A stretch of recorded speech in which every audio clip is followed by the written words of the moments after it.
सभी भगवत प्रेमियों को हमारी राधे राधे। मानव जीवन का सर्वोत्कृष्ट फल सत्संग श्री भक्तमाल कथा के माध्यम से हमें मिलने जा रहा है। श्री भक्तमाल कथा के प्रधान श्रोता हमारे श्री प्रिया प्रीतम जी हैं। उनके श्री चरणों में प्रणाम करते हुए आइए आज के भक्त चरित्र का श्रवण करें। विदेह भक्त राजा जनक। आत्मारामश्च मुनयो निर्ग्रंथा अप्युरुकुर्मे कुर्वन्ति हेतु की भक्ति मिथ्यम भूत गुणो हरिहि। जिनकी माया ग्रंथियाँ टूट गई हैं, ऐसे आत्माराम आत्म काम जीवन मुक्त मुनिगण भी भगवान श्री हरि की अहेतु की भक्ति करते हैं, क्योंकि श्री हरि में ऐसे ही गुण हैं। महाराज निमि का शरीर मंथन करके ऋषियों ने जिस कुमार को प्रकट किया वह जनक कहा गया। माता के देह से न उत्पन्न होने के कारण विदेह और मंथन से उत्पन्न होने के कारण मैथिल भी उनकी उपाधि हुई। इस वंश में आगे चलकर जो नरेश हुए वे सभी जनक और विदेह कहलाए।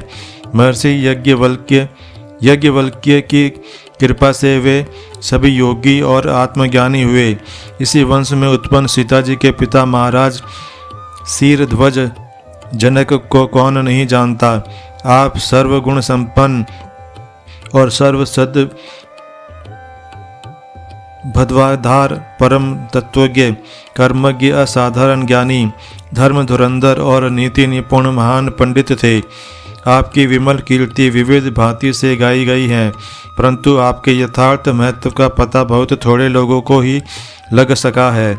श्री गोसाई जी महाराज आपको प्रणाम करते हुए कहते हैं, प्रणवौ परिजन सहित विदेहु जाहि राम पद गूढ़ सनेहु।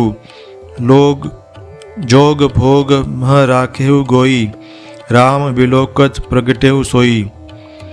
पूर्ण ब्रह्म सच्चिदानंद घन महाराज श्री राघवेंद्र के साथ श्री जनक जी का तो अत्यंत गूढ़ स्नेह और नित्य योग है। यह वह सर्वथा अनिर्वचनीय है, कहना तो दूर रहा, कोई उसे सम्यक प्रकार से समझ भी नहीं सकता। उस प्रेम तत्व की तो बस आप ही दोनों जानते हैं। आपने उस अकथनीय अनुपम दिव्य प्रेम धन को पूरे लोभी की भांति इंद्रिय व्यवसाय रूप प्रपंचों में छुपा रखा है, और एक धन प्राण विषयी मनुष्य के सदृश उसी परम धन के चिंतन में निरंतर निमग्न रहते हैं। लोग आपको एक महान ऐश्वर्य संपन्न राजा, नीति कुशल, प्रजारंजक, नरपति समझते हैं। कुछ लोग ज्ञानियों का आचार्य भी मानते हैं, परंतु आपके अंतःस्थल के निगूढ़ प्रेम का परिचय बहुत कम लोगों को है। प्यारी दुलारी श्री सीता जी के स्वयंवर की तैयारी हुई। देश विदेश के राजा महाराजाओं को निमंत्रण दिया गया। पराक्रम की परीक्षा देकर सीता को प्राप्त करने की लालसा से बड़े बड़े रूप गुण और बल वीर से संपन्न राजा महाराजा मिथिला में पधार रहे हैं। इसी अवसर पर गादी तनय मुनि विश्वामित्र जी अपने तथा अन्यान्य ऋषियों की यज्ञों की रक्षा के लिए अवधराज महाराज दशरथ जी से उनके प्राणाधिक प्रिय पुत्र द्वय श्री राम लक्ष्मण को मांगकर आश्रम में लाए थे। यह कथा प्रसिद्ध है। श्री विश्वामित्र मुनि भी महाराज जनक का निमंत्रण पाते हैं और दोनों राजकुमारों को साथ लेकर मिथिला की ओर प्रस्थान करते हैं। रास्ते में शापग्रस्ता मुनि पत्नी अहिल्या का उद्धार करते हुए परम कृपालु श्री कौशला किशोर जी कनिष्ठ भ्राता सहित गंगा स्नान करके वनोपवन के प्राकृतिक सौंदर्य को देखते हुए जनकपुरी में पहुंचते हैं और मुनि सहित नगर से बाहर मनोरम आम्र वाटिका में ठहरते हैं। मिथिलेश महाराज इस शुभ संवाद को पाकर श्रेष्ठ समाज सहित विश्वामित्र जी के दर्शन और स्वागत आते हैं और मुनि को साष्टांग प्रणाम करके आज्ञा पाकर बैठ जाते हैं। इतने में ही फुलवारी देखकर श्याम गौर मृदु व्यास किशोरा लोचन सुखद विश्वचित चौरा। श्याम गौर शरीर किशोर वय वाली, नेत्रों को परम सुख देने वाली, अखिल विश्व के चित्त को चुराने वाली जुगल जोड़ी वहाँ आ पहुँची। ये थे तो बालक, परंतु इनके आते ही लोगों पर ऐसा प्रभाव पड़ा कि सब लोग उठ खड़े हुए। उठे सकल जब रघुपति आए। विश्वामित्र जी सबको बैठाते हैं। दोनों प्रभु शील संकोच के साथ गुरु के चरणों में बैठ जाते हैं। यहाँ जनक राय जी की बड़ी ही विचित्र दशा होती है। उनके प्रेम रूपी सूर्यकांत मणि श्री राम रूपी प्रत्यक्ष प्रचंड सूर्य की राशियों को प्राप्त कर द्रवित होकर वह चलती है। गुप्त प्रेम धन श्री राम की मधुर छवि देखते ही सहसा प्रकट हो गया। युगों के संचित धन का खजाना अकस्मात खुल पड़ा। मूर्ति मधुर मनोहर देखी, भयो विदेहु विदेहु विशेषी। प्रेम मगन मनु जानि नृप करी विवेकु धरि धीर। बोल्यो मुनि पद नाई श्रु गदगद गिरा गभीर। कहो नाथ सुंदर दो बालक, मुनि कुल तिलक के नृप कुल पालक।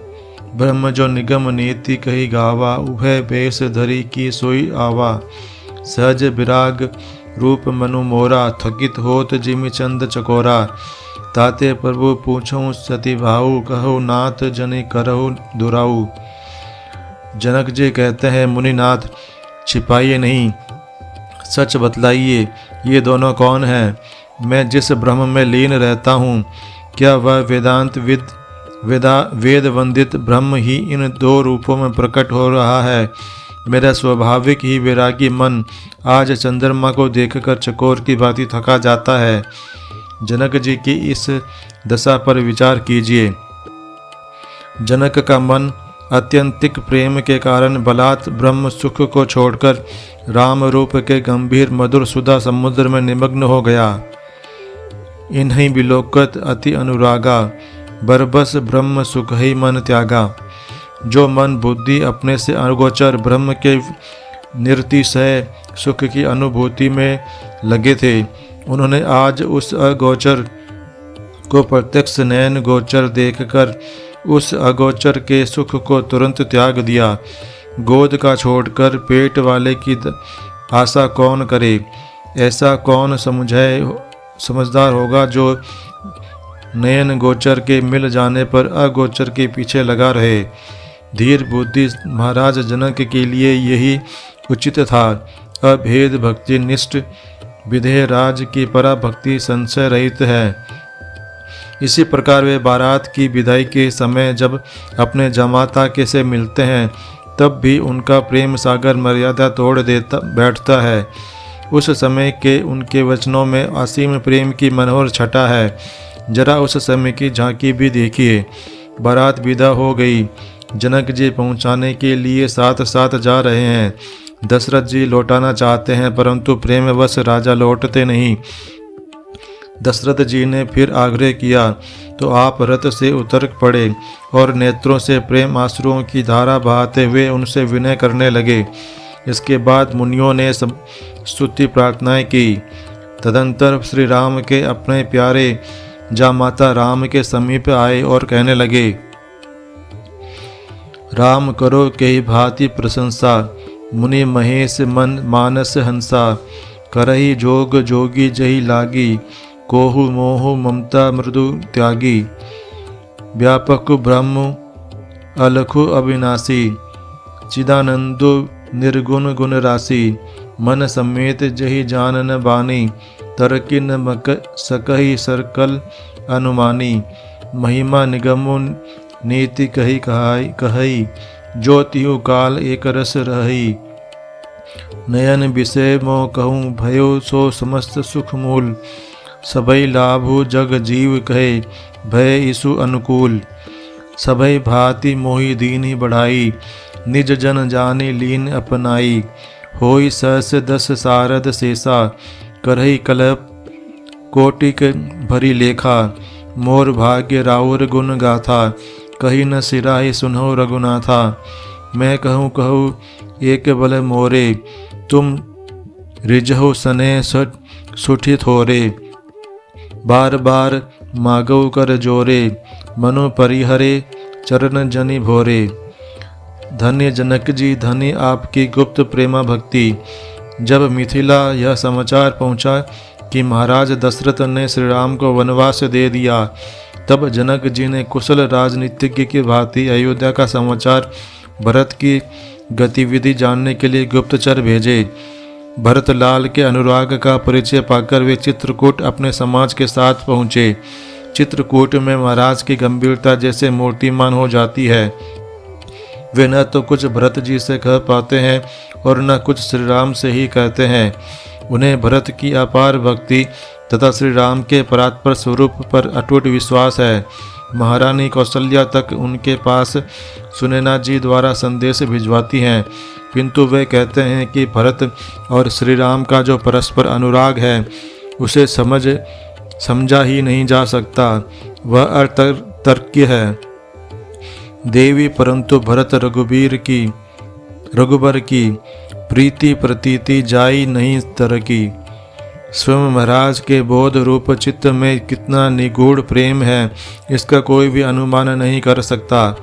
जनक कर्म योग के सर्वश्रेष्ठ आदर्श हैं, ज्ञानियों में अग्रगण्य हैं और 12 प्रधान भगवत आचार्यों में हैं।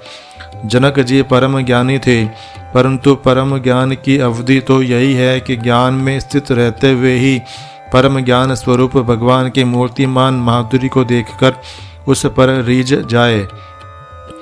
ज्ञान का प्रेम के पवित्र दिव्य रूप में परिणत होकर अपनी अजस्त्र सुधा धारा से जगत को प्लावित कर देना ही उसकी महानता है। जनक जी ने यही प्रत्यक्ष दिखला दिया। आज के हमारे भक्त चरित्र का वर्णन इतना ही। कल हम एक नए भक्त चरित्र के साथ श्री प्रिया प्रीतम जी के समक्ष प्रस्तुत होंगे। आपको हमारी राधे राधे।